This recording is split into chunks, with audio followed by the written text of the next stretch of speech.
work session.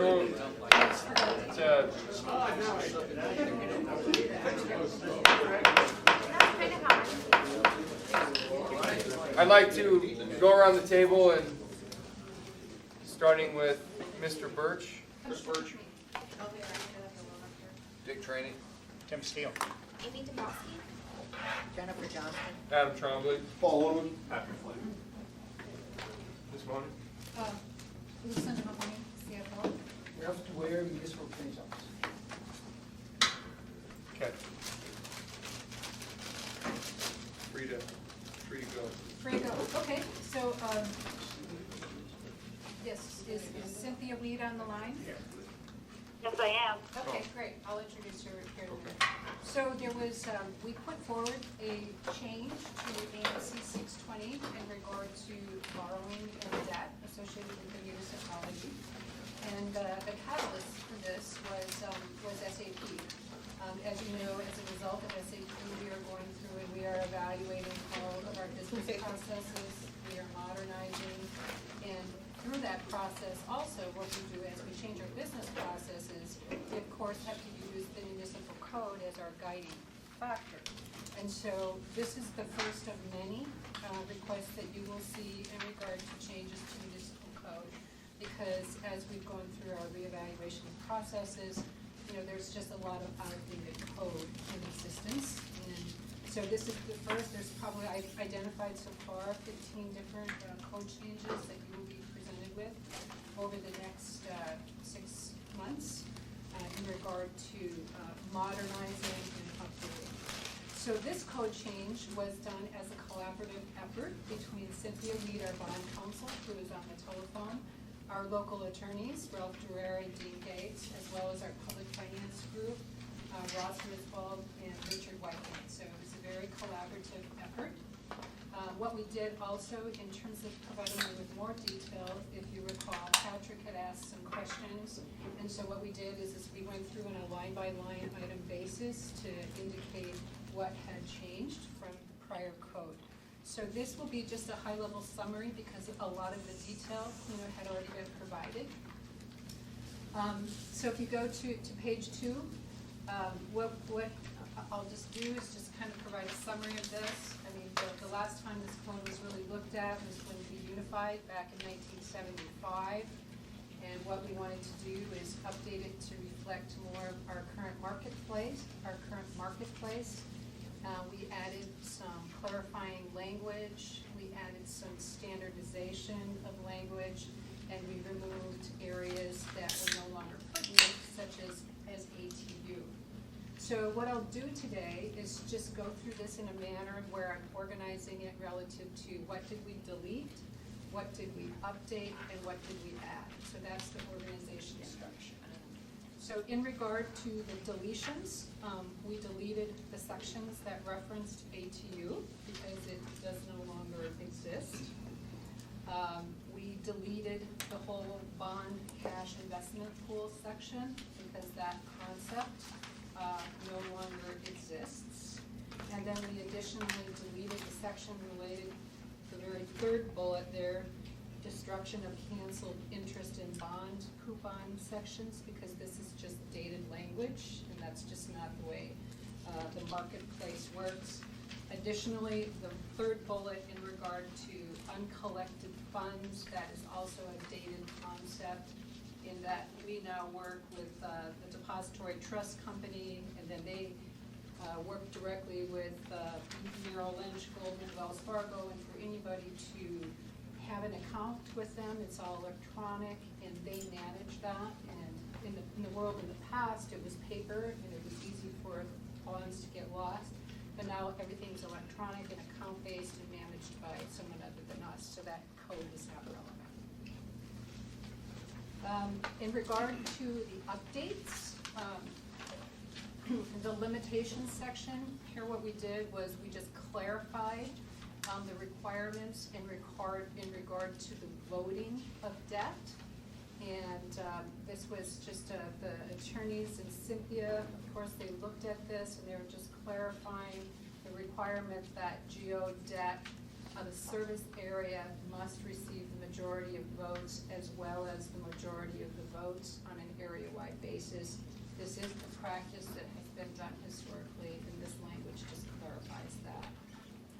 In the debt sections, here what we're doing is we're just broadening the language to accommodate financial products and instruments that we might not be able to anticipate. I mean, our financial market right now is changing, and even 6 months ago, there are new financial products that are available to us that weren't 6 months ago. So we just need to have the flexibility to take advantage of what would be the best financial product, if you will, for us. The third bullet just clarifies the process in terms of how we select our advisory team, and that's our bond attorneys, our consultants, and we have always been in compliance with Title VII. We will continue to be in accordance with Title VII. The only thing that it does is it just defines the responsibility to the CFO. In regard to additions, what we're doing here is we are clarifying and better defining responsibilities. And here we're just making it really clear that it's the CFO who's responsible for the debt management of the municipality as approved by the assembly. I mean, all of our debt is approved by you first, and that is the governing body, and the CFO is just the one that manages it. And additionally, we're indicating that the CFO is the one who is responsible for ensuring that there is liquidity to all of our departments and the utilities.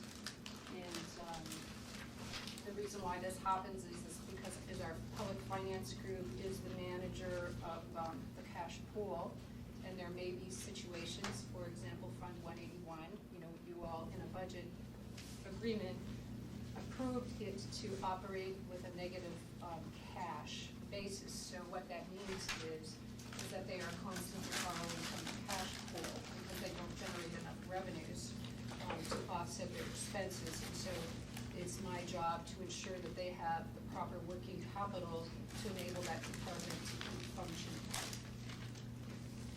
The same would be true in regard to issuing of debt. For example, the waste treatment plant at AWU, the assembly would approve their capital budget, but they may not have had a bond issuance, a revenue bond issuance, or the funding available to support that program. So what we would do is we would ensure that they had cash through the cash pool so that they could continue with their programs. We track that, monitor that, and then charge them the appropriate interest rate.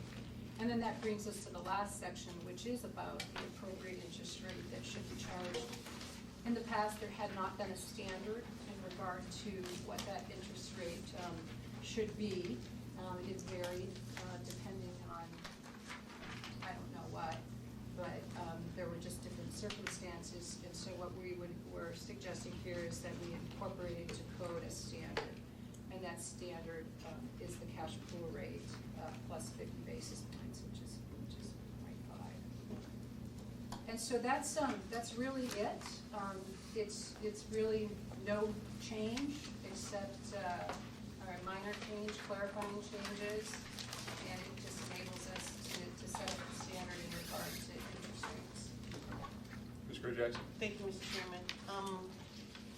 Ms. Mahoney, these changes, in my opinion, make sense for several reasons, and mostly because, the code dates back to 1975, and things have changed. We're in 2013, so it makes a lot of sense to me.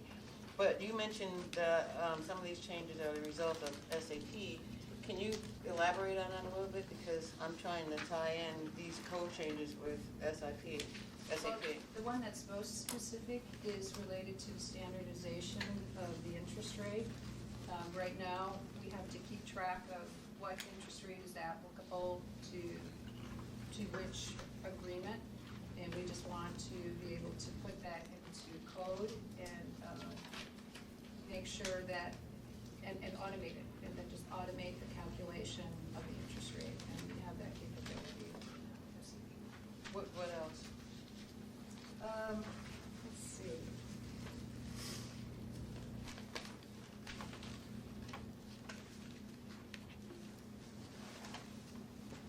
Well, SAP will make our debt compliance easier. Right now, when we have to track our arbitrage, we go through a very manual, intensive process associated with trying to determine when the bonds were issued and when the spending has actually occurred relative to those bonds. And so one of the benefits of SAP in regard to debt management will be the ability to have automated reports that will enable us to track it in a simpler, more efficient manner. And we currently do that today. That was my next question. We do that today. It's just very it's very manual, and it's very time consuming in regard to staff. So those two areas. Yeah, those two specifically, I can think of right off. I could talk to our public finance manager. And I was just curious, because as I said, looking at this, it looked like Yeah. technical No. code changes, bringing us up to date. It's mostly the interest rate that will be the Okay. area. All right, thank you. Thank you, Mr. Chairman. Mr. Holman? Okay, so on page 4, and it's underlined in accordance with Title VII, basically delegating authorities to contract for services to the CFO, that's already done presently. I mean, you're already, for bond attorneys, bond consultants, is that? No, currently the municipal manager signs the contracts, and in the future, the CFO would sign the contracts. So it's just a matter of signing contract. Is that an issue, or has it been an issue? No. No, it's just streamlined, it's one less signature.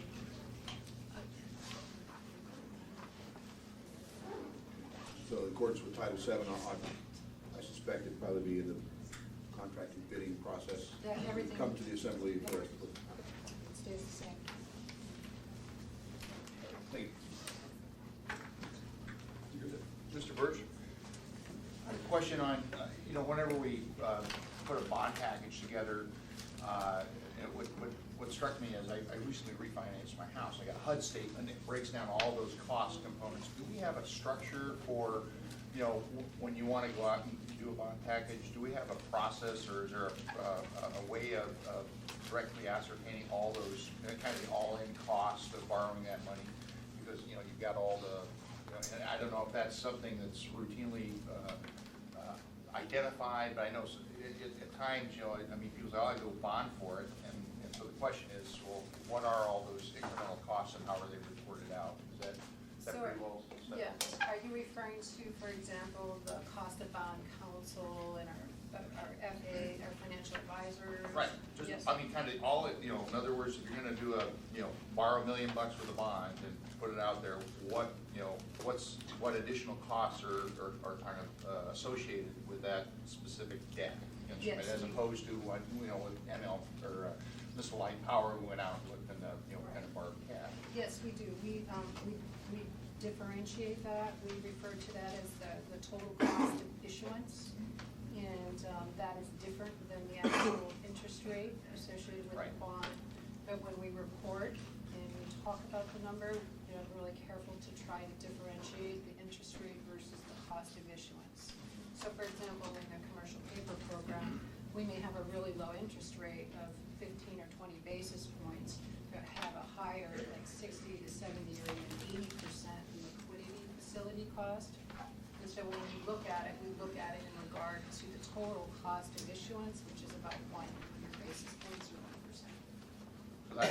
So there's. So we share that, yeah. Is that reported out in a structured manner in any way when you're, I'm thinking about it. Usually we just ask, the document that you all see, we ask for approval for a liquidity facility of, say, 40 million. And then we report back. I don't remember. Yeah. We have the data. We've reported the data several times, usually in work sessions. yeah, okay, thank you. Mr. Flynn? Thank you, Mr. Chairman. It's probably my fault for having this work session, but you piqued my interest. Thank you. It was our fault. You said there's 16 more that we're going to do? Oh, we had a lot of fun. First question I had related to, actually sort of follow up on something Ms. Gray Jackson asked. You talked about basically unifying the interest rate for borrowing funds in the cash pool. Does that mean it's going to be a floating rate So everyone's paying the same rate all the time, no matter when they actually took borrow the money? Yeah, it would be the cash pool earnings plus 50 basis points. Yeah. So it won't be, So it'll float depending on what we earn in the cash pool. And that, the reason for that, as you know, is to keep our equity owners in the cash pool whole. our department heads, I hope our investment firms don't do so well. And the other, one of the thoughts that sort of occurred to me as I read through this is, are we asking their position to do too much here? I mean, we're sort of adding to what the CFO's responsibilities are, and I have every confidence in their abilities, but our next CFO may not be as talented. I mean, I thought of that. These are the current responsibilities of the CFO. The only thing different here is the actual signing of the contract. So the CFO ultimately has responsibility, even prior to the change of 31 and 32. For example, when we would issue revenue bonds, it was still me that had to talk to the rating agents. And the same for the school district as well. Although we incorporate them, you know, when we have those type of calls, we have them in so that they can participate, and that does not put so much stress on the CFO in terms of understanding every single aspect of their financial organization. Well, that was sort of the follow-on question is, do we need a little further delegation discussed in code, or just practice? Yeah, they have to participate, and it's, you know, I think that it's important that the process stay centralized and consolidated with a singular group of advisors. I think if you start delegating and you move that into some of our departments or utilities, it could possibly not end if it could resolve because of the consistency of financial advisors.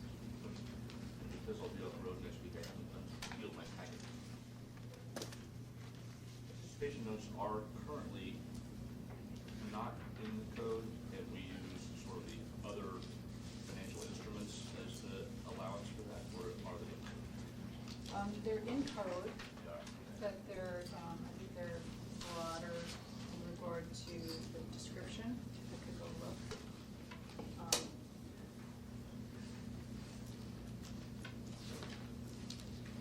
They're called issuance of anticipation notes, section 6.20.040, and we just broadened it to anticipating financial new products. I got that one. Yeah. Thank you, Chair. That's all I had. Mr. Jackson? Thank you, Mr. Chairman. In terms of the executive branch of government, you have the mayor and then the municipal manager, who is basically second in command. And for as long as I can remember, the municipal manager has always had authority, contract authority. So I guess my question is, why do you think that the public would be better served if the CFO now has this authority? It's just one less signature on a document, and it's just a more efficient way. Okay. And why do you think it's more efficient? Well, because it's just movement of paper. I mean, one of the things that we're really focusing on is how much paper do we constantly move from desk to desk. I mean, I get piles of contracts to sign all the time, as does George. There are ways to minimize that, and that's what we're trying to do. Right. And can I have a follow-up question to Mr. Chairman, if I may? And I'm not trying to put you on the spot, Mr. Kalis, the current municipal manager, and it doesn't matter who the municipal manager is, but you happen to be that person today. How do you feel about that authority being transferred to the CFO? Well, as you'd mentioned, I mean,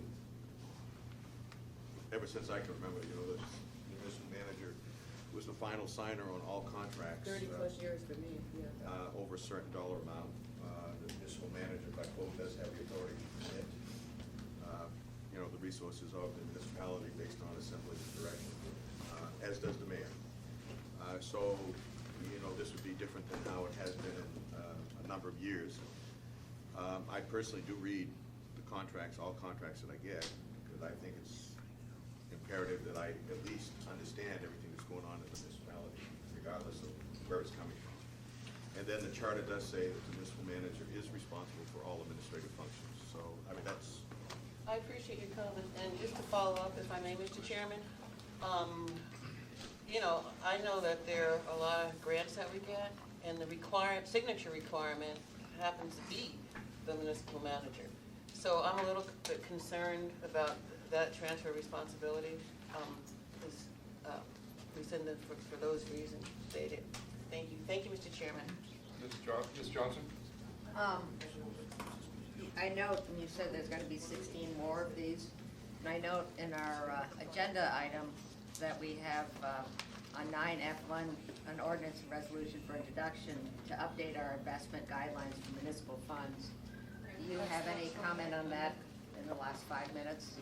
Sure, the next one you will see is for the investment ordinance, and the primary change there is really a change in practice. Right now, our restricted funds have been going into the general cash pool, and as a result of going through the SAP process, we learned that some of those decisions probably should have gone into a restricted fund rather than into the general cash pool. And so we will be making a suggestion that we change the code to reflect the restrictions that are actually presented to us in the grants. And what that means on a bottom line basis is some funding that we get for grants that are prepaid up front will have to go into a restricted bank account and earn like 0.1 or 0.2% versus 2.5% had it gone into the cash pool. But it's what we need to do because it would enable us to be in compliance with our grants. So this is more just keeping an account of our grants versus anything to do with any new GASB rules. Yeah. Mr. Holman? Oh, no, I'm sorry. Oh, you earlier. Oh, you're good? Okay. Are there any other questions? Thank you, Mr. Mahoney, appreciate it. We'll start the next work session in 3 minutes.